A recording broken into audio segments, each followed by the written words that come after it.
আসসালামু আলাইকুম ওয়া রাহমাতুল্লাহি ওয়া বারাকাতুহু। ভাই ও বোনেরা, আপনি যদি সুস্থতা, আরাম ও প্রশান্তি চান, তবে আজকের এই ভিডিওটি আপনার জন্যই। আজকে আমি এমন দুটি আল্লাহর নামের কথা বলবো, যেগুলো মাত্র ৩ দিন পাঠ করলে ইনশাআল্লাহ ডায়াবেটিস ও রক্তচাপের মতো কঠিন রোগ থেকেও আরোগ্য লাভ করা সম্ভব।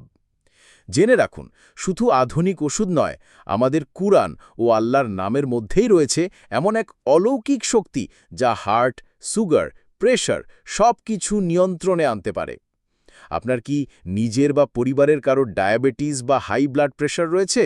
নিচে কমেন্ট করে জানিয়ে দিন, আর আলহামদুলিল্লাহ লিখে ভিডিওকে শেয়ার করতে ভুলবেন না যেন আরও কেউ উপকৃত হয়। দুনিয়াতে আমরা অনেক রোগব্যাধির মধ্যে পড়ে যাই। কেউ ডায়াবেটিসে ভোগে, কেউ প্রেশারে, কেউ আবার হার্টের সমস্যায়।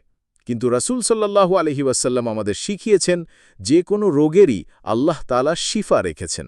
তবে আমাদের উচিত সেই শিফা খুঁজে বের করা। রাসূল সাল্লাল্লাহু আলাইহি ওয়াসাল্লাম বলেন, আল্লাহ কোনো রোগ পাঠাননি, কিন্তু তার জন্য নিরাময়ও সৃষ্টি করেছেন। সহিহ বুখারী, হাদিস নাম্বার 5678। এই নিরাময়ের মাঝে অন্যতম শক্তিশালী মাধ্যম হচ্ছে আল্লাহর গুণবাচক নামসমূহ, যা আমরা আসমাউল হুসনা বলি। আজকের আলোচ্য দুটি নাম হচ্ছে ইয়া শাফি, অর্থ হে আরোগ্যদানকারী, ইয়া কাফি, অর্থ হে পর্যাপ্ত, যিনি যথেষ্ট। এই দুটি নামই আল্লাহর সেই গুণের পরিচায়ক যে তিনি সব কিছু নিরাময় করতে সক্ষম। আপনার ডাক্তার, ওষুধ, পথ্য সবই উপায়, কিন্তু আরোগ্য একমাত্র আল্লাহর পক্ষ থেকেই আসে। ৫ ওয়াক্ত নামাজের পর অজু অবস্থায় বসে দোয়া করার পূর্বে নিচের ওজিফা পড়ুন। প্রতিবার পড়ুন ৭০ বার, ইয়া শাফি, ইয়া কাফি। তারপর বলুন, ইয়া শাফি, ইয়া কাফি, শাফিনি বা রাহমাতিকা, ইয়া আরহামার রাহিমিন। অর্থ, হে আরোগ্যদানকারী, হে পর্যাপ্ত, আমাকে তোমার দয়ায় আরোগ্য দান করো, হে পরম দয়ালু। ফজর, জোহর, আসর, মাগরিব, ঈশার পর পড়লে উত্তম।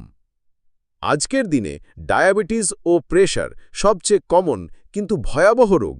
শুধু ওষুধ খেলেই হয় না, মনেও শান্তি থাকতে হয়। আল্লাহর জিকির করলে শুধু শরীরই নয়, মনও প্রশান্ত হয়। আল্লাহ বলেন, নিশ্চয়ই আল্লাহর জিকিরেই অন্তরসমূহ প্রশান্ত হয়। সূরা রাদ ১৩ নম্বর আয়াত।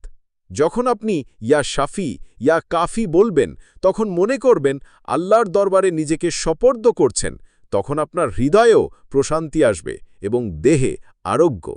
আমরা অনেকেই দেখেছি, বহু মুসলিম ভাইবোন শুধু ওষুধ নয়, আল্লাহর নাম পাঠ করে সুস্থ হয়েছেন। একজন ভাই নিয়মিত ৭ দিন ইয়া শাফি, ইয়া কাফি পড়ে ডায়াবেটিস নিয়ন্ত্রণে এনেছেন, শুধু দাওয়াইয়ের উপর নয়, বরং আল্লাহর উপর পূর্ণ ভরসা করে। তাই আপনিও চেষ্টা করুন, ৩ দিন শুধু এই ওজিফা চালিয়ে যান। ইনশাআল্লাহ অলৌকিক পরিবর্তন নিজেই দেখবেন। ভাই ও বোনেরা, ডায়াবেটিস বা প্রেশার কোনো অভিশাপ নয়, এটা আল্লাহর পক্ষ থেকে আমাদের ধৈর্যের পরীক্ষা। যেই সময়ও আল্লাহর ওপর তাওয়াক্কুল রাখে, সেই সফল। তাই চলুন আমরা সবাই ৩ দিন এই ওজিফা করি এবং নিচে কমেন্টে লিখুন, আমি শুরু করছি ইনশাআল্লাহ।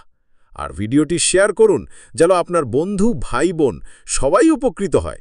দোয়া করি আল্লাহ আমাদের সবাইকে সুস্থ রাখুন, ঈমানের সাথে জীবনযাপন করার তৌফিক দিন। আমিন। ভিডিও ভালো লাগলে লাইক দিন, শেয়ার করুন, কমেন্ট করুন, সাবস্ক্রাইব করুন ইসলামী জ্ঞান পেতে নিয়মিত। আসসালামু আলাইকুম ওয়া রাহমাতুল্লাহি ওয়া বারাকাতুহু।